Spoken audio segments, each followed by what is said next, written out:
شعری مجموعہ ہے، دوسرا موڑ اور برگزشتہ ہوا یہ 2 افسانوں کے مجموعے ہیں۔ انٹرنیشنل افسانچہ فاؤنڈیشن کے چیئرمین ہیں۔ مہاراشٹر کے شہر مالیگاؤں میں رہائش پذیر ہیں۔ اب چلتے ہیں ان کے افسانچہ عصمت کی طرف۔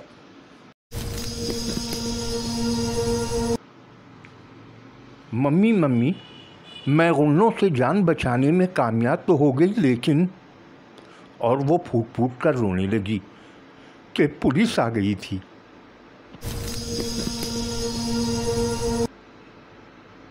چند جملوں میں کیسی کاٹ ہے، کیسا تن سے بھرپور افسانچہ ہے۔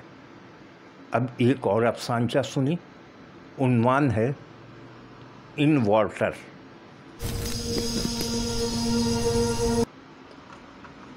اب جب جہیز میں اتنی ساری چیزیں دے ہی رہے ہیں تو ایک عدد انورٹر بھی دے دو۔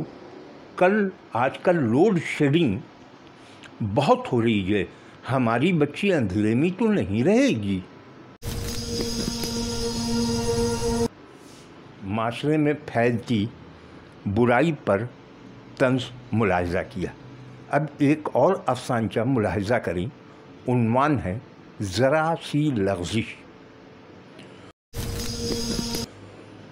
وہ بھی ایک زمانہ تھا کہ لوگ اس کے سامنے نظر اٹھاتے ہوئے ڈرتے تھے، لیکن ان کی گردن جھکا دی بیٹی کی ایک ذرا سی لغزش نے۔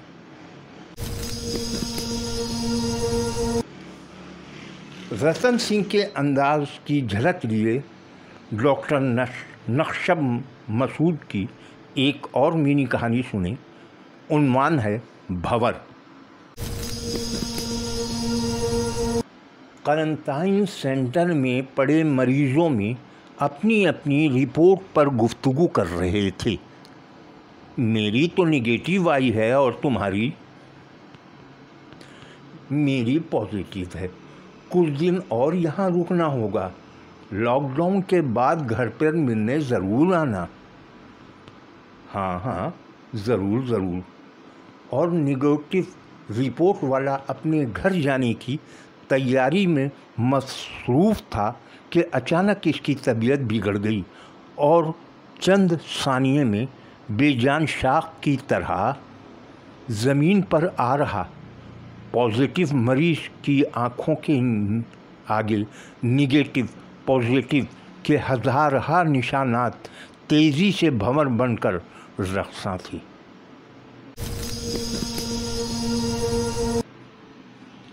اب ایک اور طنز سن لیں، عنوان ہے برا خیال۔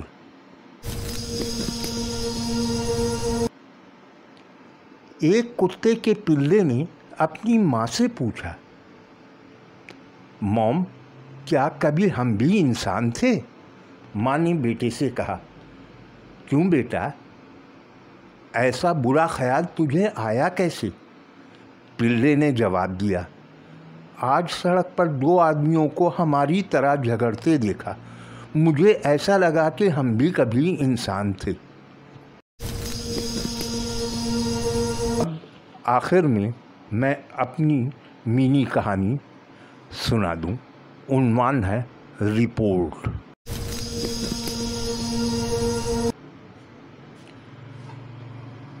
یہ مشورہ اسی نے سی او کو دیا تھا اور سی او نے اجازت دے دی تھی۔ اس نے کام شروع کر دیا۔ ہوا یہ تھا کہ مولانا نے سیاست میں آنے کا اعلان کر دیا تھا، اعلان بھی ایسے وقت میں جب وہ خود بیمار تھے۔ یوں بھی عمر کی فصل پک چکی تھی، کبھی بھی کسی بھی وقت ملک الموت فصل کی کٹائی کر سکتا تھا۔ ہر چینل کا رپورٹر ان کے موقف کو، ان کے خیالات کو آگے بڑھا رہا تھا کہ اس کے ذہن میں ایک نیا آئیڈیا آیا اور اس نے سی او سے کہا، سر، تمام لوگ ان کا آج دیکھ رہے ہیں، ہمیں دوسروں سے کچھ الگ کر دکھانا چاہیے۔ مولانا بیمار ہیں، عمر بھی کم نہیں، کسی بھی وقت پکار آ سکتی ہے۔ کیوں نہ ہم ایک ایسی رپورٹ تیار کریں کہ اگر مولانا کا انتقال ہو جاتا ہے تو اسے فوراً آن ایئر کر دیے۔ سی او نے اجازت دے دی۔ اس نے بڑی محنت سے پیکج تیار کیا۔ اس نیوز پیکج کا پہلا جملہ تھا، ناظرین، مولانا کی سیاسی زندگی زیادہ نہ تھی، پھر بھی ایک بڑی سوچ کے ساتھ سامنے آئے تھے۔ ان کی زندگی، اس نے بڑی محنت سے رپورٹ تیار کی تھی، مگر قسمت کو کیا کہیے کہ مولانا اسپتال جا کر پھر واپس آ گئے۔ ساتھیوں نے خوب مذاق بنایا۔ یہی رپورٹ اس کے گلے کی ہڈی بنی اور اسے فائر کر دیا گیا۔ وہ ایک دوسرے چینل پر تھا کہ مولانا نے حکومت کے خلاف کال دے دی۔ وہ ایک بار پھر خبروں میں آ گئے تھے۔